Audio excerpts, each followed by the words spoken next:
It's one of the most tumultuous regions of the world, and it's been that way for thousands of years, and unfortunately, it doesn't seem to be getting any better. From Gazan rockets to the Arab Spring, the Middle East's future is unclear. Hi there, everybody. I'm Bill Whittle, and this is PJTV.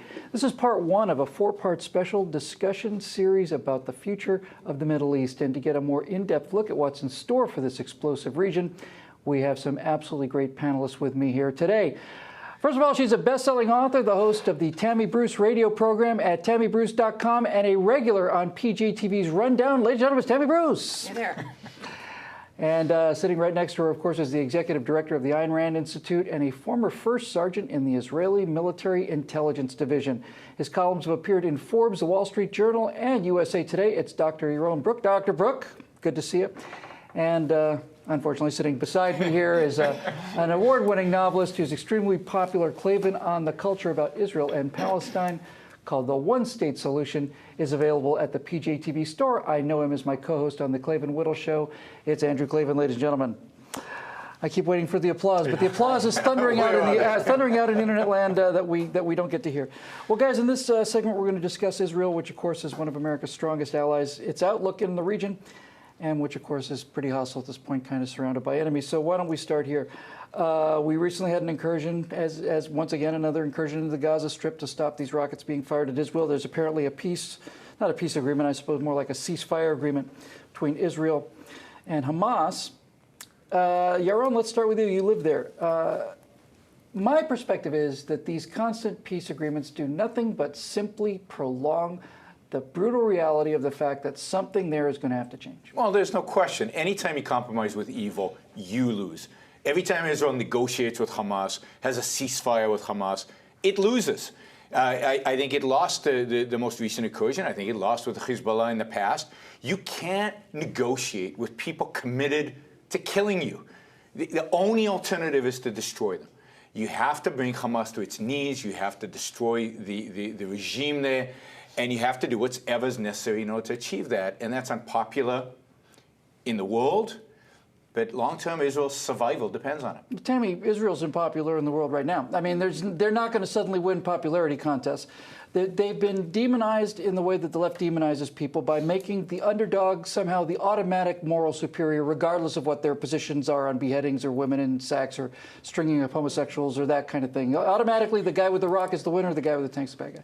So I think Yaron has got a great point. What do they do? Do you think that Israel is limited by its own decency, or do you think that they're limited by their own lack of will to act? I think that it's the interconnection of what's happening in the world. For the longest time, if not forever, America, the United States, has told them to limit themselves. That there is a very strange dynamic that's occurred when it comes to what not only, and we see it even with the American approach now with terrorism, is that there's this strange belief that you can't win. Yeah, that right. It will never end. Right. That you can't, how many times we heard in the last month, you can't beat them militarily. Well, I think the World War II generation would scoff at that because you can, but you have to be willing to wipe out the enemy. You've got to be willing to do it. I also think, though, that there is something that happens when it comes to populations in controlling your own populations. Before, Americans were controlled to some degree with the Soviet Union and the threat of communism and that dynamic. Now that's gone.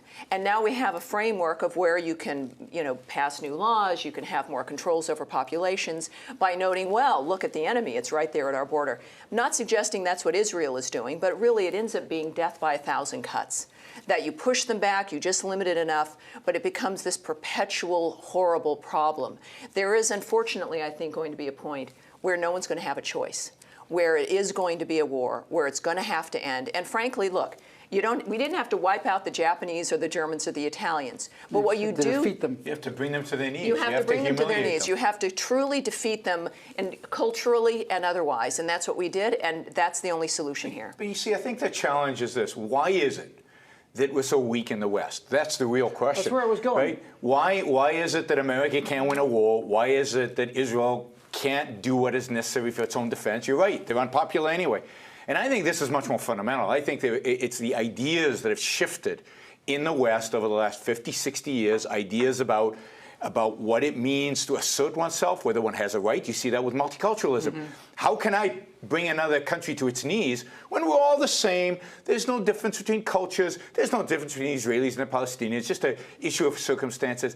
It's the philosophical ideas that drive cultures and drive us to this position of weakness. We admire sacrifice, which leads us to admire the underdog. We admire people who don't assert themselves. So we don't want Israel to assert itself, and we, as Americans, don't assert ourselves. I mean, look at the pathetic response we had to 9/11, when 3,000 Americans died, and we dropped food packages and bombs on the same people. I mean, that was pathetic weakness. Well, hold on. After 9/11, we removed the government of Afghanistan and Iraq.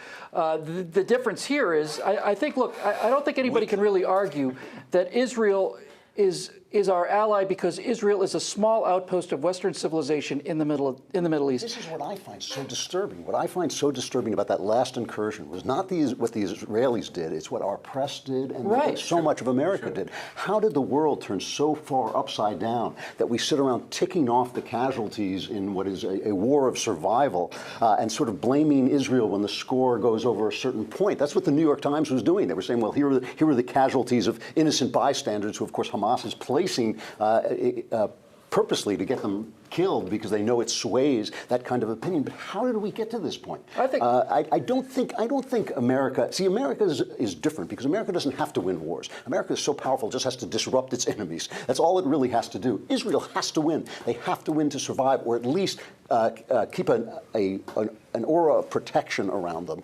in order to stay alive. There's something I think that I don't hear anybody talking about this, but I think there's something really profound, or certainly from the leftists in Europe and the sort of the international leftist community. I think one of the things that we're seeing with the demonization of Israel, you'd mentioned in one of the shows that we did that you thought that this Western lack of belief in itself, because that's what it is. Israel is part of the West, and the West has lost confidence in itself.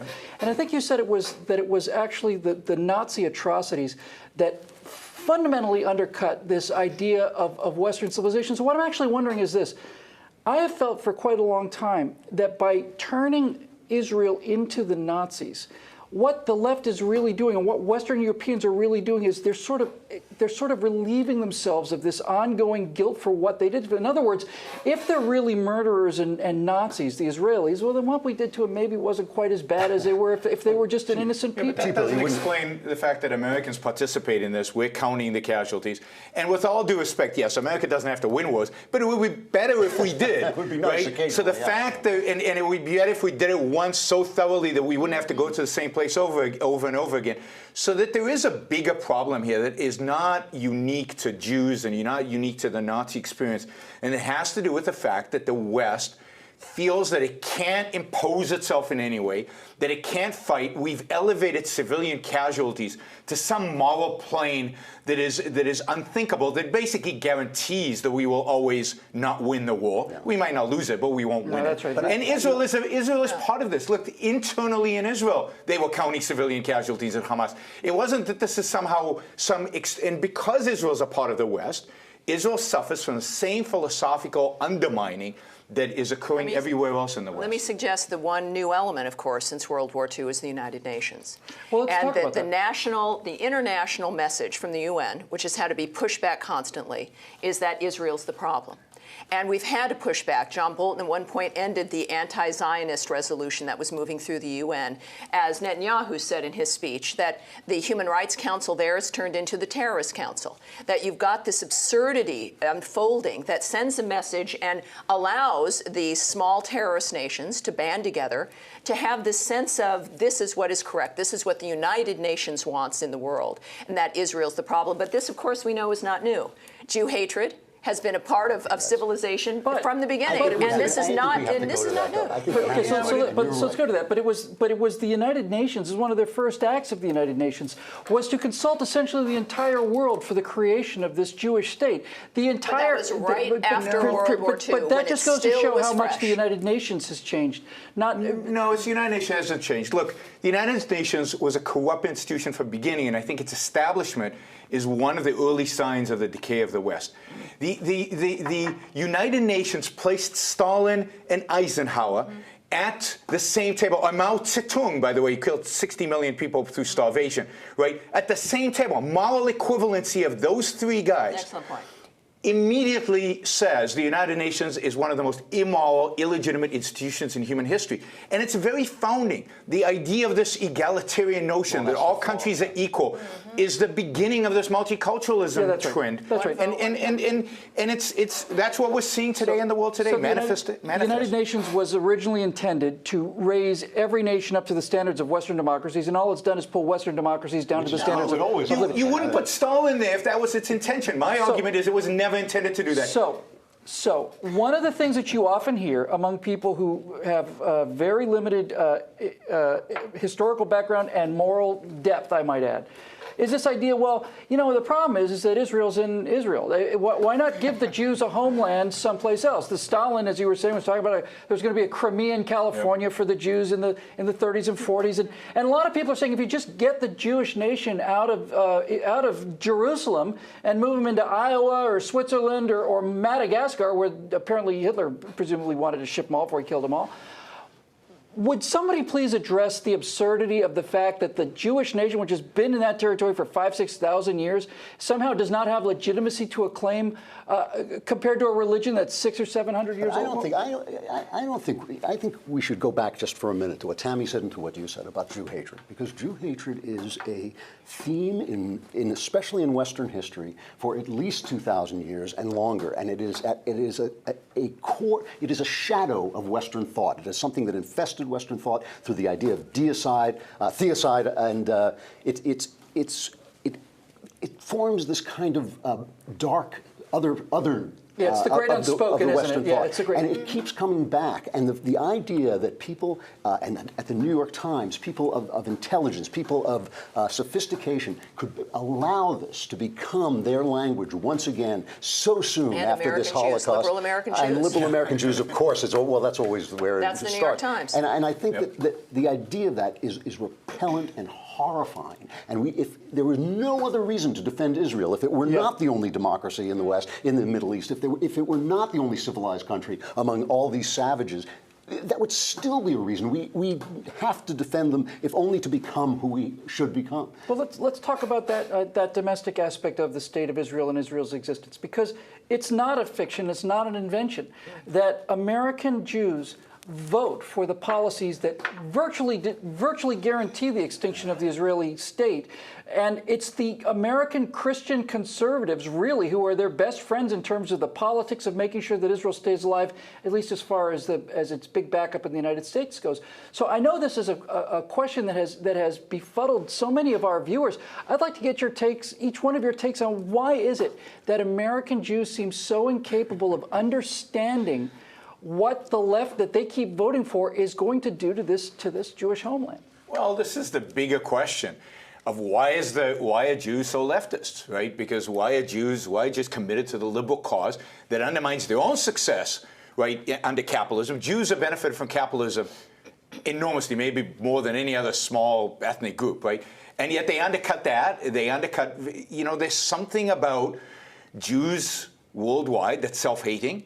There's something about that's self-denying. There's a strong sense of guilt. We were once oppressed. Now the Palestinians are oppressed. Right. Therefore, we need to project that onto them. And there's no sense, again, Jews reflect kind of Western civilization in a sense on steroids. So if the rest of the West feels guilty, if the rest of the West feels bad, the Jews in America feel it even more intensely. One second, but you're not only Jewish, you're an Israeli.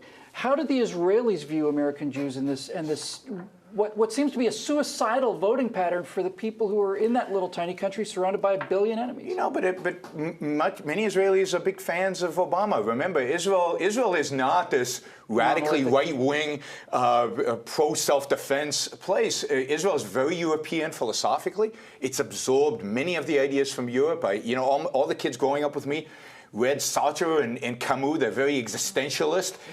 They're for defending themselves, and they sympathize with the American Jews to a large extent. They resent them for voting for Obama specifically with regard to Israel, but they share much of their liberal ideology. If I just may add, that I think when it comes to Jewish people who are liberals, what eclipses the Jewishness is their liberalism. Yes. And it's the constant daily reinforcement about liberalism, and you see what Democrats do. They vote all the time on things that destroy their own lives. So it wouldn't necessarily be a big difference when it comes to the impact on Israel and the choices that are made. And God forbid, though, that you be a liberal Jewish person who is also hawkish, because that's the nature of really being an American first. And they're there, the Republican Jewish Coalition, other friends of mine who are liberals and Democrats who love Israel and love this country. So it's about liberalism and politics more than it is even self-identity. What do you say, Drew? Well, on a panel full of atheists, I feel just obligated. I do not like organized religion. I believe in God very much. I'm sorry. I apologize. My own I wouldn't call myself that either. All right, good. Okay, so there's only one atheist. All right. But I do feel obligated. We'll take care of you. Don't worry. You're covered. That's right. Well, you're taking you with us. I do feel obligated to point out that multiculturalism is essentially a Judeo-Christian heresy. It's what you get when you have ideas of forgiveness and compassion, and you take away the strong moral rock, that moral center that comes from the spirituality of the Judeo-Christian tradition. And I think that this kind of self-hatred is just a philosophy turning in on itself when it becomes hollow. When you take out the center of that philosophy, it just crumbles in on itself. And I think I watch Jews essentially supporting Hamas, which is not only wants to wipe them out, but is evil in and of itself. And I think to myself, this is what happens when you lose your core, when you lose your center of what you believe, and it's been happening to the Jews, unfortunately, since Karl Marx. I think that's it's what you'd mentioned earlier about the ability. When I say discrimination, I mean the ability to discriminate, to say one thing is better than another thing, and not just different, better. When you lose that ability to see that one side is using children as weapons and the other side are using their soldiers to defend the other side's children, then you have two different animals that are not on the same moral plane. This inability that has been drummed into the American population for 40 years now of leftism, that you can't say that this is better than that. Well, I certainly can say that it's better than that. They can say the Jewish state is a better state and in every way is better than Hamas. It's better morally, it's better intellectually, it's better spiritually, it's better in every way. All I wanted to say about this business about children bombers and this sort of terrorist business with Hamas is, if I was a Palestinian or if I was a person who was living and thought that Israel was the enemy, I might be willing to fight them. I try to fight them in uniform. If I was desperate enough, maybe I wouldn't. But if it ever came to the point where I felt like my only recourse was to take my children and strap a bomb on them and send them out, then I would surrender before I would become that inhuman. And that's really what we're dealing with here, is the fundamental inhumanity of this enemy. Yes, absolutely. Fundamentally inhuman, believing in a cause that rewards them after death, and that's why they're willing to do this, because of the kind of mysticism for murder. Yes, for rewarding them after death for murder, which is, by the way, a long tradition in religion. But look, Israel's claim. You earlier talked about what is Israel's claim on that piece of land. Israel's claim on that piece of land, in my view, is not historic. It's not about 5,000 years. It's not about God promising them or anything like that. Israel's claim on that land is that they built it. People's blood, sweat, and tears went into creating a country, a great country, a free country, a country in which individual rights, for the most part, are respected. Even the Arabs who live there have more rights than they do in any other country. They built skyscrapers, they dry swamps, they build industry. Israel, they created something, and to take that and say, oh, well, just move them somewhere else. Talk about violating people's life. But the notion of that, and I'll be brief, the notion of even considering moving the Jews somewhere else diminishes the importance of that group of people. The fact is, you've got two choices with the Jews. You can be jealous and envious and as a result hostile, or you can appreciate the fact that they've created Western civilization and be grateful that they're here and that maybe they'll be your friends. And I think we should also question why, when after 2 world wars, dozens of nations were created, masses of populations were moved around. This one alone, and this one alone has to be moved and destroyed. Of every Arab country with men who were herders, sheep herders, elevated to royalty by Winston Churchill, and that's considered legitimate. Yeah. Well, and none of the problems in the Middle East, let's end on this, right? Not a single one of the problems in the Middle East are Israel's fault. That is, if you lose Israel, it's just as violent, it's just as radical, it's just as horrific a place as it is right now. The thing I'd like to close on in terms of this hatred for this country is not just the historical hatred of the Jews. You mentioned it in passing, I think, Tammy. The bottom line is you can go to the Middle East today and stand on the Golan Heights or any other place with any altitude, and you can look out into the desert and you can see as if somebody drew with a razor. On one side there are irrigated orchards, on the other side there's sand and wasteland. I think the hatred of the Jews is the hatred for the Western idea that we can make things better. Their existence shows the people in that region what they could be if they simply got up and worked a little harder. And this aspect of Jewishness goes back to Old Testament times, the stories of the Philistines taking wells that the Israelis had dug, and the first thing they did was fill the wells in with sand.